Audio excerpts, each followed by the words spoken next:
वो देखा तो है आपने, वो तो लाश राज बना दिया है।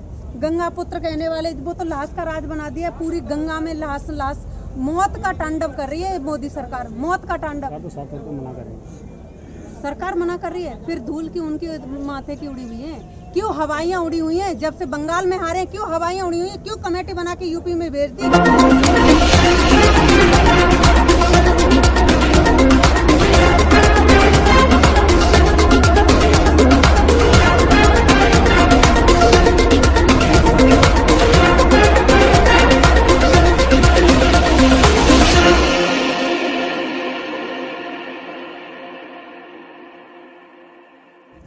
मैं रीना चौहान, उत्तम नगर से।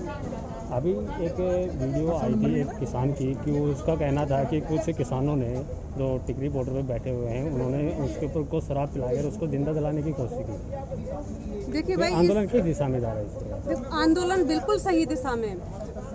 अब ये तो सरकार की जिम्मेवारी है कि उसकी जांच करे।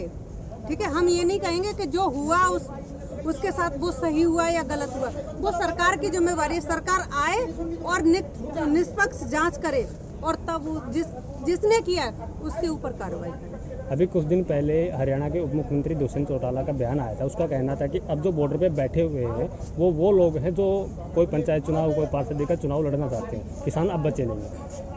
भाई वो तो पहले भी बोल रहे थे कि ये खालिस्तानी है, ये पाकिस्तानी है, ये फलाने हैं, ढिमके हैं। फिर उन्होंने बीच में किसान तो कम से कम माना उन्होंने।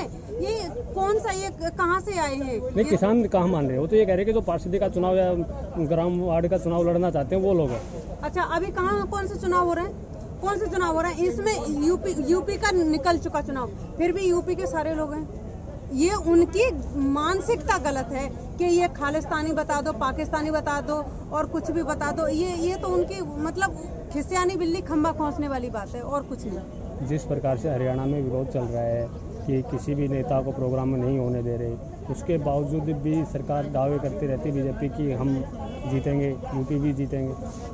यूपी में भी मुझे लगता है कि ऐसा ही हाल करना पड़ेगा जो कि हरियाणा में हुआ है।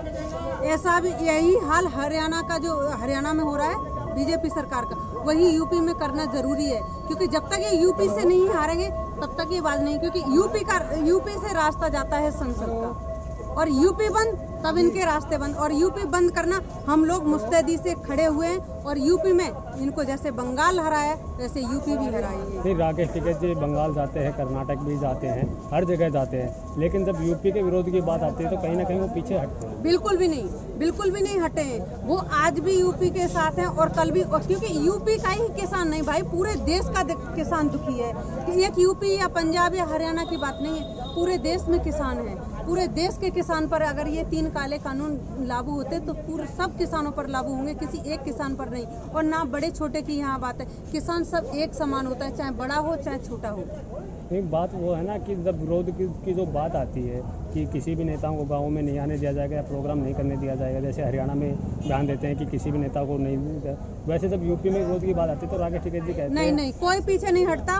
और वो अगर लगेगी, जरूरत पड़ेगी तो वो भी करेंगे। जैसे हरियाणा में हो रहा है, जरूरत लगी तो जैसे हमारे गार्जियन बोलते हैं वो काम यूपी में भी होगा। मतलब अब तक यूपी में जरूरत नहीं पड़ी है विरोध की? अभी जरूरत नहीं पड़ी है, अगर लगती है कि जरूरत है तो वो भी काम होगा। इतने 200 दिन हो गए कि सरकार बातें नहीं मान रही, तो फिर क्या बात तो मानेगी सरकार, आज नहीं कल, क्योंकि हम लोग 2024 तक आए और जब तक ये काले कानून नहीं वापस होंगे ना तब तक भाई कोई नहीं जाने वाला, यहाँ से कोई भी नहीं जाएगा। जब 2024 की बात आती है तो किसानों के पास इतना समय कहाँ है कि वो 2024 तक बॉर्डरों पे बैठेगा? आप 7 महीने देख लिए ना, 7 महीने से कोई भी किसान, अगर किसान भाई कोई भी गया हो, और ऐसे ही 2024 तक। ये नहीं है कि एक ही जगह के, ये हम लोगों ने जैसे जिले वाइज बांट लिया है कि कुछ जिले के आ जाएंगे 10 ट्रैक्टर, फिर 10 दिन रुकेंगे, फिर 20 ट्रैक्टर आएंगे, इस तरीके से बांध लिया तो कोई हमारी किसी पर भी कोई दिक्कत नहीं होगी और किसान आंदोलन में भी कोई जब किसान आंदोलन को लेकर भाजपा नेताओं से बात की जाती है, हमने भी 1-2 नेताओं से बात करने की कोशिश की, बात भी की है, तो उनका साफ तौर पे कहना है ये किसान नहीं है, दलाल है जो बॉर्डर पे बैठे हुए हैं। एक बात बताइए, क्या अब वो मोहर लगाएंगे कि ये किसान है या दलाल हैं? अब वो किसान वो मोहर लगाएंगे कि ये किसान है, दलाल है। आके अगर इतना ही उनको डर है तो आके बात करें कि किसान है, वो आप पता चल जाएगा। आके यहाँ बॉर्डर पे क्यों नहीं बात करते? वो ये कह रहे हैं कि जो दलाल बैठे हुए हैं वो इनको समझने नहीं देते। वो झूठ है भाई, वो उनकी बात पर भरोसा करना, वो तो 7 साल से जुमलेबाजी करते आ रहे। उनकी बात पर तो ध्यान ही मत दिया करो। एक आध बात यहाँ की ले जाके उन्हें बताया करो कि किसान ये बोल रहे हैं, किसान अपनी मांगों पर अड़े हुए और जिस तरीके से आपको बंगाल में हराया है, नहीं, आप ये बोलना कि जिस तरीके से आपको बंगाल में हराने का काम किया है राकेश टिकैत जी ने, वही काम अब यूपी में भी किया जाएगा। नहीं, इस विषय पे बात हुई थी कि आगे की जो बंगाल चुनाव है उस पर किसान आंदोलन का फर्क पड़ा है, तो उनका साफ तौर पे कहना है कि इसके और कारण है, किसान आंदोलन इसका कोई कारण नहीं है, किसान हमसे संतुष्ट है। वो वक्त पता चल जाएगा, अभी कोई देर नहीं हुई है, अभी हम भी यही हैं और वो भी सत्ता में, कोई बात नहीं, वो वक्त बता देगा उनको। जैसे बंगाल में बताएगा, वक्त बता देगा उनको। वक्त ने बंगाल का भी राजगद्दी छीन ली ना, और यूपी की भी इनकी खिसकने वाली है। वो तो कह रहे हैं कि सरकार बातचीत करने को तैयार है, लेकिन ये समझने नहीं दे रहे। क्यों नहीं समझ रहे? अपोजिशन की पार्टी नहीं, वो ये 40 हमारी कमेटी थी, 40 हमारे भाई लोग किसान लोग सवाल किए, एक सवाल का सही से एक भी कृषि मंत्री जवाब नहीं दे पाए, तो वो क्या बात करेंगे? यहाँ आके किसी अगर छोटे बच्चे से भी बात कर लेंगे, वो भी कमियां बता देगा इस 3 काले। और फिर अगर आपको इतनी ही नॉलेज है तो 90% आप संशोधन करने के लिए क्यों तैयार हो? 90% संशोधन करने का क्या ढांचा खड़ा करोगे?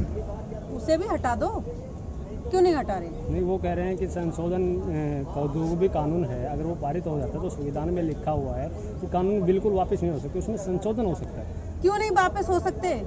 देखिए, नियत तो कुछ भी करा सकती है। अगर आपको इतना ही डर लग रहा है तो आपने बनाए क्यों? तुम कह रहे, आप ये बोलते हैं मोदी सरकार के ये किसानों के हित में, किसानों के हित में। 1% बता दो कि किसानों के हित में। हम तो आपको कमियां बताएंगे ना, आप उसकी अच्छाइयां बता दो तो हम मान जाएंगे कि ये किसी कानून किसानों के हित में। अभी जो यूपी में चुनाव आने वाले हैं, 6-7 महीने बचे हैं, तो इसका किसान आंदोलन से कितना इफेक्ट पड़ेगा? बहुत इफेक्ट पड़ने वाला है। जैसे एक बात सोचिए, ये तो यूपी है, जब बंगाल तक इफेक्ट पड़ सकता है तो ये तो यूपी है ना, ये तो घर की बात है। बंगाल में तो उनकी सरकार ही नहीं थी ना, यहाँ तो उनकी सरकार है, वो दावा करते हैं कि यूपी में रामराज है। रामराज, हाँ बिल्कुल, वो देखा तो है आपने, वो तो लाश राज बना दिया है। गंगा पुत्र कहने वाले, वो तो लाश का राज बना दिया। पूरी गंगा में लाश मौत का तांडव कर रही है मोदी सरकार, मौत का तांडव। ये तो कहते हैं ना कि रोजगार देंगे, रोजगार तो दिया नहीं, ये तो फ्री में मौत बांट रहे हैं, मौत फ्री में बांट रहे हैं। स्वास्थ्य दिया नहीं, सुरक्षा दी नहीं गई इनसे, शिक्षा दी नहीं गई, ये फ्री मौत है, फ्री मौत। वो कह रहे हैं कि जो गंगा में लाशें मिली हैं, ये कांग्रेस ने खरीद कर वो डाली गई हैं, सरकार को बदनाम कर। ओहो, मतलब जो कर रहा है विपक्ष कर रहा है, क्योंकि तुम क्या अंधे होके बैठे हो? फिर किस लिए सत्ता पे बैठे हो? अगर तुम्हें यही अपने घर की चौकसी नहीं कर सकते? एक बात बताइए, यूपी का मुख्यमंत्री योगी आदित्यनाथ जी तो क्या आंख मूंद करके बैठे? वैसे ये जुमलेबाजी करते रहते हैं, उस पे ये देखना है, वो देखना है, तो ये नहीं देख सके। और इतनी बड़ी संख्या में, चलो मानते हैं 2-4 लाश अगर किसी ने विपक्ष में डाल भी दी, इतनी बड़ी संख्या में कोई विपक्ष इतनी बड़ी साजिश नहीं कर सकता। ये तो नाकामियां हैं जो विपक्ष के ऊपर थोपी जा रही है।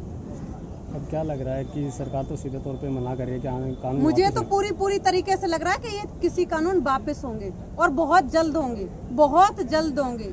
सरकार तो साफ तौर पे मना कर रही है। सरकार मना कर रही है, फिर धूल की उनकी माथे की उड़ी हुई है। क्यों हवाइयाँ उड़ी हुई हैं? जब से बंगाल में हारे, क्यों हवाइयाँ उड़ी हुई हैं? क्यों कमेटी बना के यूपी में भेज दी कि जाइए लग जाइए? जब हवाइयाँ उड़ी हैं तब ना। अब क्यों नहीं मोदी जी असूए बहाते हैं? अब क्यों नहीं रोज? अब पहले देखा होगा आपने, कोरोना काल में पिछली साल हर हफ्ते मोदी जी संबोधन करने आ रहे हैं। आज मोदी जी गायब हो गए क्या? गंगा माँ निगल गई क्या इनको? आज लोगों की परेशानी नहीं नजर आई? इन किसान भाइयों की 500 मेरे भाई शहीद हो गए, उनकी परेशानियां नहीं नजर आ रही हैं? तो वो भी किसान के, वो भी रोटी खाते हैं या और कुछ खाने जाते हैं? उनका भी कहीं न कहीं से वास्ता रोटी से ही है ना, किसी और से तो है नहीं। तो उनको ये चीज सोचनी पड़ेगी और ये किसी कानून उन्हें हर हाल में वापस करने पड़ेंगे, और जब तक नहीं करेंगे तब तक हम लोग यही हैं।